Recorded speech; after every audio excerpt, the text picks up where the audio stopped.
palavra em nosso coração de cunho escatológico. Vamos voltar para a escatologia. Amém. Escatologia é a doutrina das últimas coisas, que vai acontecer, quando vai acontecer, com quem vai acontecer e como vai acontecer. Por que essa doutrina é importante? Ela é importante porque nós estamos vivendo os últimos dias. Irmãos, acreditem nisso. A igreja está nos últimos dias. Uma doutrina escatológica de fundamental importância para a igreja, para que você saiba o que vai acontecer. E na última oportunidade que nós tivemos, nós falamos sobre a ressurreição do Senhor Jesus, a importância dela para a igreja.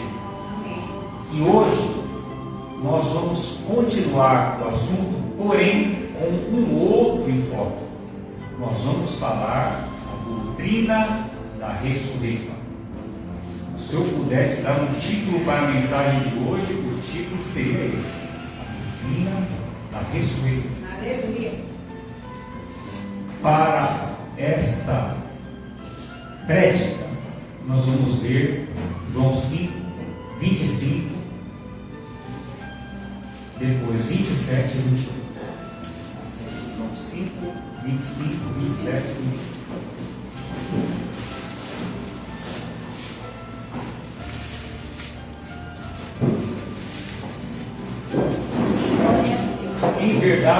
Em verdade, e vem a hora, e agora é, em que os mortos ouvirão a voz do Filho de Deus, e os que ao ouvirem viverão. Versículo 27, 28. E não vos maravilheis disso, porque vem a hora em que todos os que estão no sepulcro ouvirão a sua voz. 29. E os que fizeram bem sairão para a ressurreição da vida, e os que fizeram mal para a ressurreição da condenação. Amém. Aleluia, Deus. Então nós vemos aí o próprio Senhor Jesus nos instruindo, dizendo em que vem a hora em que os mortos ouvirão a voz do Filho de Deus, e os que a ouvirem viverão. E os que fizeram bem sairão para a ressurreição da vida, mas os que fizeram mal para a ressurreição da condenação. Meus prezados irmãos, a doutrina da ressurreição é uma doutrina importantíssima na Bíblia.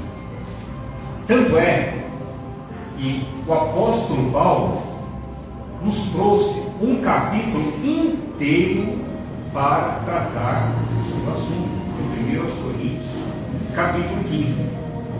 Mas por que ele trouxe esse assunto para a igreja? Porque na época de Paulo estava havendo algumas pregações heréticas. Alguns irmãos estavam pervertendo a fé, pregando que o espírito e a alma seriam salvos, mas que o corpo seria destruído e que não haveria ressurreição. A única ressurreição, segundo eles, seria a da alma. Tomando como base aquele texto de Efésios, capítulo 2, onde Paulo diz que o Senhor, Ele nos vivificou, estando nós mortos em ofensas e pecados, no qual no outro tempo andastes, segundo o curso deste mundo, segundo o príncipe das potestades do ar e do espírito que hoje opera nos filhos da desobediência. Contudo, meus prezados irmãos, Paulo, dirigido por Deus, contestou essa doutrina falaciosa, doutrina errada, dizendo para aqueles irmãos: ora, se nós pregamos que Cristo ressuscitou de dentre os mortos, como é que dizem alguns que não haverá ressurreição? Daí veio o capítulo 15 de 1 Coríntios, onde Paulo trata ponto por ponto a respeito da ressurreição. Meus irmãos, a Bíblia diz que no princípio Deus criou o céu e a terra. Criou todos os elementos que nós já conhecemos e depois Ele criou o homem e formou o Senhor Deus o homem do pó da terra e soprou nele o fôlego da vida. E o homem passou a ser uma alma vivente.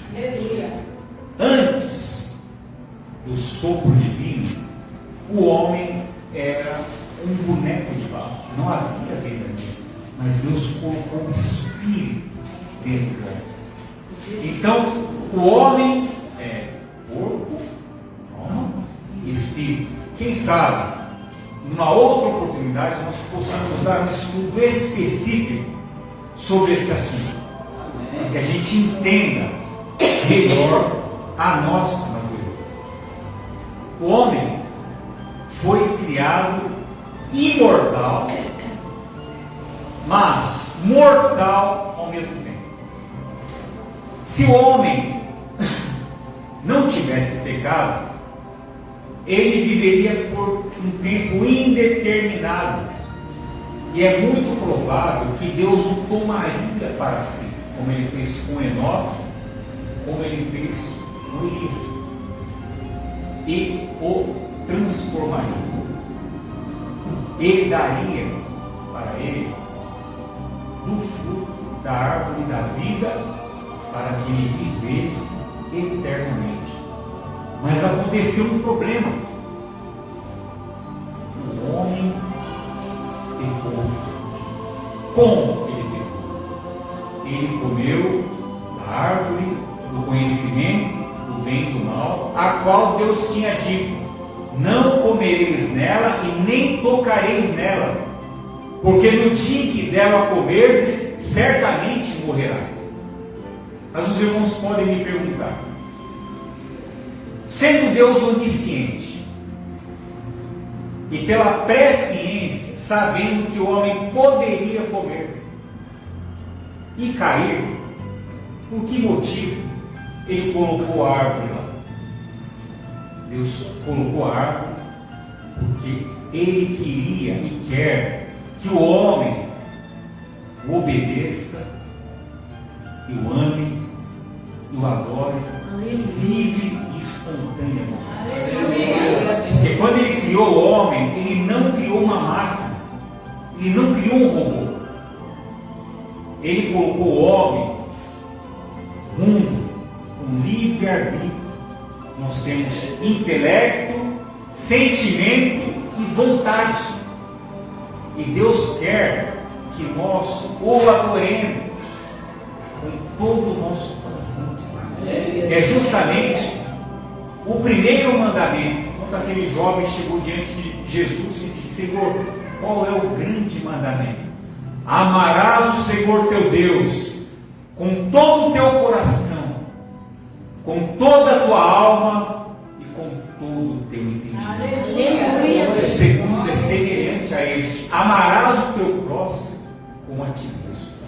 Destas duas leis dependem os profetas. Meus prezados irmãos, quando o homem pecou, ele trouxe a morte para o mundo, porque até então ele não havia experimentado.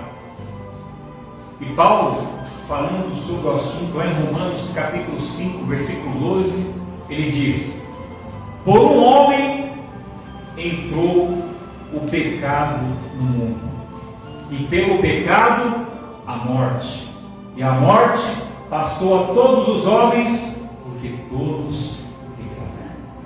Então nós, como corpo de Cristo, como igreja, somos justificados em Cristo. Ou seja, Deus nos imputa a justiça do Senhor. Muito embora todos aqui sejam pecadores, e eu também, mas pelo sangue de Jesus, nós somos considerados justos. Aleluia. Jesus. E, meus irmãos,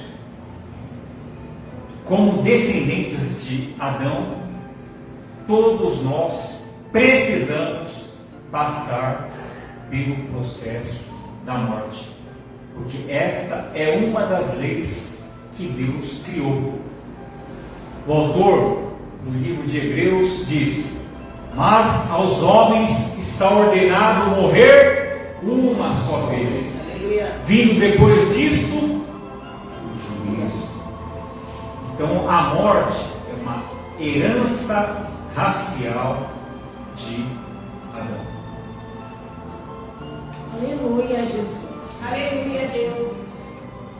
Nós, algum tempo atrás, trouxemos aqui para a igreja a doutrina da morte, que acontece com o homem, com a mulher, depois da morte. Em poucas palavras, nós dissemos aqui que os dois vão para a sepultura. Vamos ser enterrados para onde? Lá para Hades, lugar dos mortos. Mas, quando Jesus ressuscitou, ele tirou o Hades, que estava no centro da terra, e transportou para o paraíso. A Bíblia diz que ele levou cativo o cativeiro e deu dons aos homens. Veja, meus irmãos, que a mesma realidade não se aplica aos ímpios. Quando o ímpio, o homem sem Deus, morre, para onde ele vai? Para o lugar de tormento, no centro da terra. Para ele, nada mudou. Por isso que o homem sem Deus tem medo da morte. Você já percebeu isso? O homem sem Jesus tem medo. Por quê? Ele inconscientemente sabe que ele vai ser condenado e que ele vai para o lugar de tormento. Mas o crente não tem medo da morte, porque preciosa é aos olhos do Senhor a morte dos seus santos. Glória a Deus. Crente não morre, crente muda de endereço. Glória a Deus. Glória a Jesus. Mas tanto para o ímpio como para o salvo, a glória não é completa, e nem para o ímpio a punição, o sofrimento, o tormento também não é completo. Por quê? Porque o corpo está na sepultura. Quando é que vai ter o sofrimento completo ou a glória completa? Justamente quando houver a união do corpo, da alma e do espírito. Aí sim, no julgamento do grande trono branco, os ímpios serão ressuscitados, julgados e lançados no inferno. Salmos capítulo 9, versículo 27. Os ímpios serão lançados no inferno e todas as nações que se esquecem de Deus. Glória a Deus. Paulo, então, meus irmãos, explicando sobre esse assunto, disse para a igreja: eis que vos digo um mistério, carne e sangue não podem herdar o reino de Deus, e nem a corrupção herdar a incorrupção.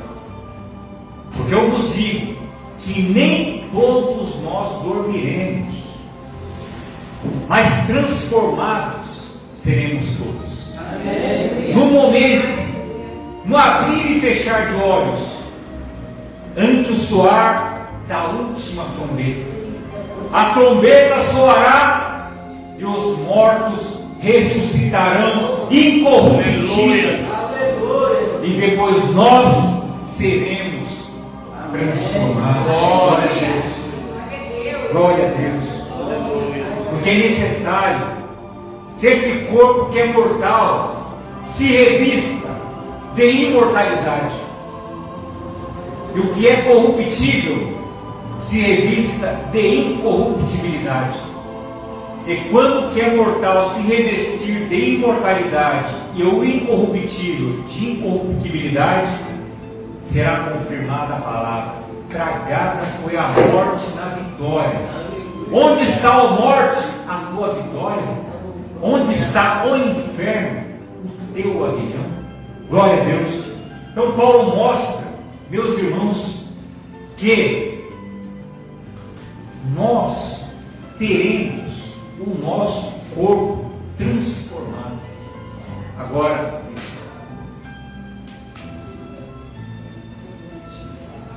a grande beleza, meus irmãos, dessa doutrina é como será o nosso corpo glorioso. Eu confesso, Deus falou muito comigo, muito. Glória a Deus. Eu já me alegro. Glória a Deus. Mas a alegria foi durante toda a semana. Aleluia. Só de pensar neste assunto. Primeira questão que eu gostaria de trazer para a igreja é: qual é o poder que pode transformar o nosso corpo mortal em um corpo glorioso? É o poder do Espírito Santo. Aleluia, Jesus. Em 1 Coríntios capítulo 6, versículo 19, Paulo nos diz: não sabeis vós que sois templo do Espírito Santo proveniente de Deus, e que não sois de vós mesmos? Aleluia. Sim, meus irmãos, o nosso corpo é templo do Espírito Santo. O Espírito habita em nós, e é Ele que vai nos transformar. Ele vai transformar o nosso corpo em um corpo glorioso. Mas como será esse corpo? Primeiro, será um corpo tangível, ou seja, não vai ser como um holograma ou como esses de um fantasma que você vê nos filmes, né? Não tem um filme antigo, Caça-Fantasmas, era aquele vapor branco, né, transparente, que você olha. Não, isso é ficção de Hollywood. Nós vamos ter um corpo tangível. Qual é a prova disso? A prova é que quando o Senhor Jesus ressuscitou em um corpo glorioso, os discípulos estavam fechados em uma casa, e de repente Jesus aparece no meio deles e diz: paz seja convosco. Glória a Deus. Meus irmãos, eles ficaram tão contentes, mas tão contentes, que não acreditavam que era Jesus. E Jesus, olhando para ele, disse: vede, sou eu mesmo. Olha as minhas mãos. Olha o meu lado. Aleluia. Veja os meus pés. O Espírito não fala como eu estou falando com vocês. Tem de vós aí alguma coisa de comer? Ah, mestre, nós temos peixe e mel. Eles liberam e Jesus comeu. Então veja, o nosso corpo glorioso será um corpo tangível. Nós vamos nos conhecer uns aos outros. Eu vou conhecer o pastor Douglas, o Jefferson. Aleluia. Glória a Deus. Vamos nos conhecer. E, meus irmãos, lá no céu vai ser diferente dos filmes. Não se baseie ou se firme, fundamente nos filmes. Eles não trazem a verdade bíblica. No céu, nós não vamos ficar vagando em um espaço vazio, calmo, sem movimento. Não. O céu é lugar de festa. É lugar de adoração. No céu nós vamos ter trabalho para fazer. Mas vai ser um trabalho prazeroso. Nós vamos nos alegrar com as coisas que nós temos ou vamos ter para fazer ali. E nós vamos ser surpreendidos com o que nós vamos ver. Porque Paulo diz que aquilo que o olho não viu e o ouvido não ouviu e nem nunca jamais penetrou no coração do homem é o que Deus tem preparado para aqueles. Aleluia, Deus. Glória a Deus. Glória a Jesus. Glória a Deus. Glória a Deus. Meus prezados irmãos,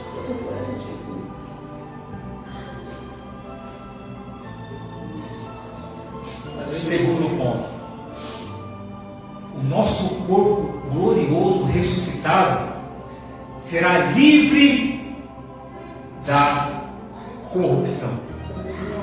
Ali não haverá enfermidade, não haverá dor, não haverá morte, não haverá debilidade. No Apocalipse, no capítulo 21, versículo 4, a Bíblia diz que Deus enxugará dos olhos toda a lágrima. Glória a Deus. E ali não haverá morte, nem choro, nem pranto, nem clamor, porque todas essas coisas Glória a Deus. Aleluia. Quem sabe, se algum de nós aqui está sofrendo neste mundo, sofrendo por conta da idade, sofrendo por conta de enfermidades, sofrendo por falta de recursos, mas haverá um tempo, meus prezados irmãos, e em breve, em que Deus enxugará dos olhos toda a lágrima. Glória a Deus. Nós ansiamos, meus irmãos, por este tempo em que Jesus reinará e levará para si a sua igreja, para que onde Ele estiver, estejamos nós também. Glória a Deus. Conforme Mateus capítulo 14. Glória a Deus. Mas ainda, nosso corpo glorioso será revestido da glória celestial. Veja, irmãos, que hoje nós ocupamos um corpo perecível, um corpo corruptível, porque nós vivemos em um mundo corrupto e perecível, um mundo imperfeito. Por isso, nós temos um corpo, uma existência imperfeita. Mas quando nós ressuscitarmos, nós vamos ter um corpo glorioso para a glória que está reservada para nós no céu. Um corpo apropriado para este local onde a igreja irá morar.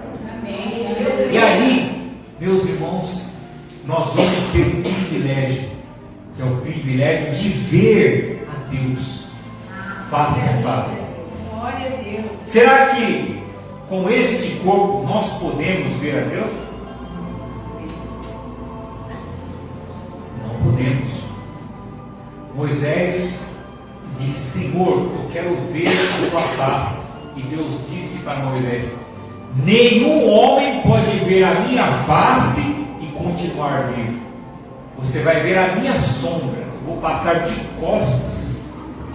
E Moisés, olhando a sombra de Deus, já desceu com o rosto brilhando.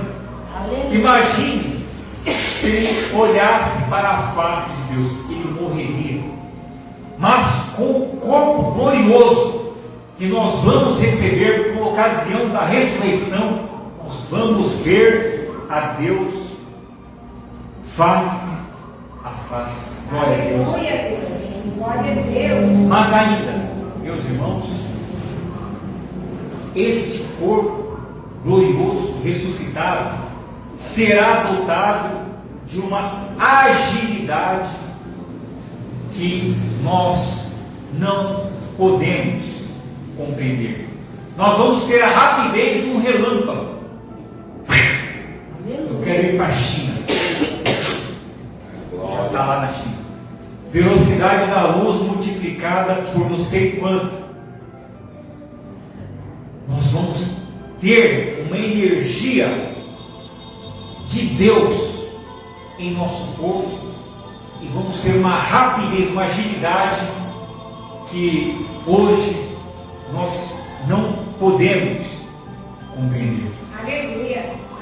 Mas em último lugar, Glória a nós Deus. vamos ter sutileza, isto é, poderemos penetrar substâncias sólidas.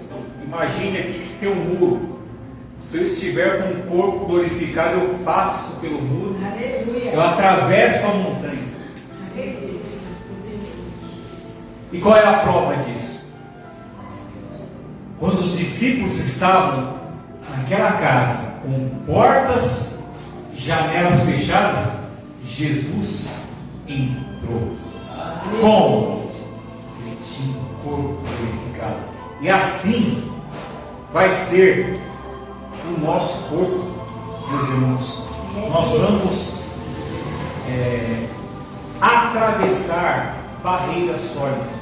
Vai ser um corpo totalmente diferente deste corpo.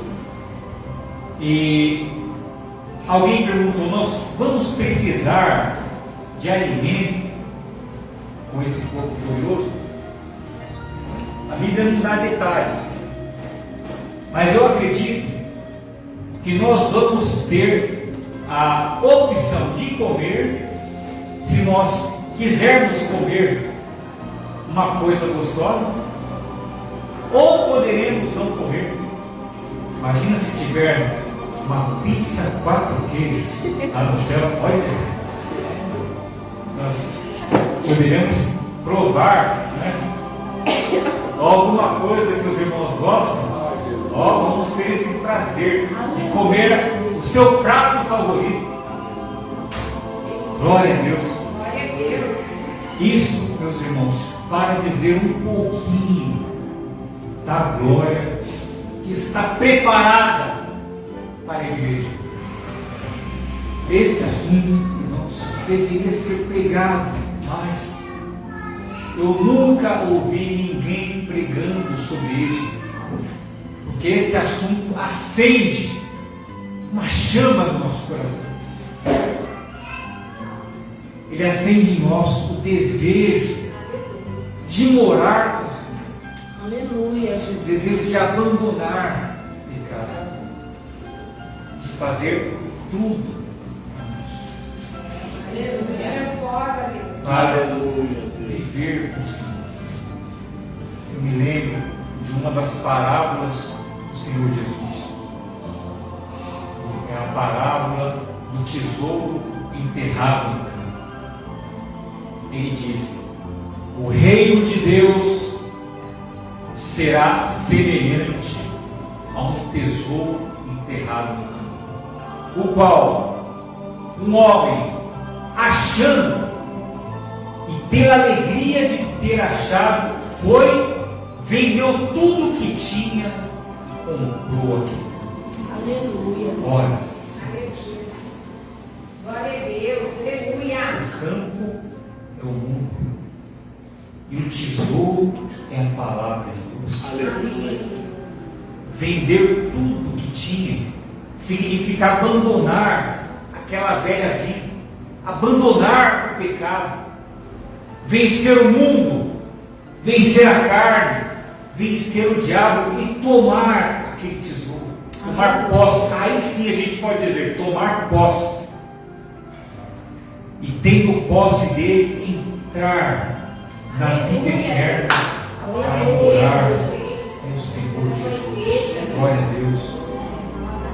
Glória a Deus. E vem a hora, e agora é, em que os mortos ouvirão a voz do Filho de Deus. Os que a ouvirem viverão. Glória a Deus. Aleluia, Deus. Meus prezados irmãos, Glória a Deus. é bem verdade que nós não sabemos tudo. Em Deuteronômio capítulo 29, versículo 29, a Bíblia diz que as coisas encobertas são para o Senhor nosso Deus, mas as reveladas são para nós e os nossos filhos. Então Deus nos deu um pouquinho da revelação.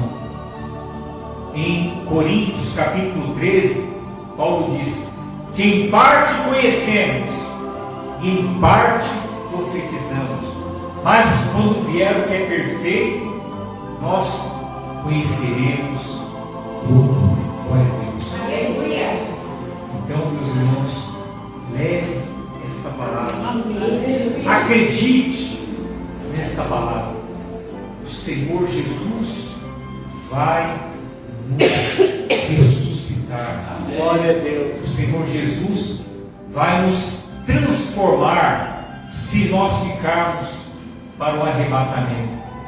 Paulo disse: para mim o viver é Cristo e a morte é ganho, é lucro. Então não tenha medo da morte, jamais, porque a morte, na verdade, é o começo de uma vida com Cristo para sempre.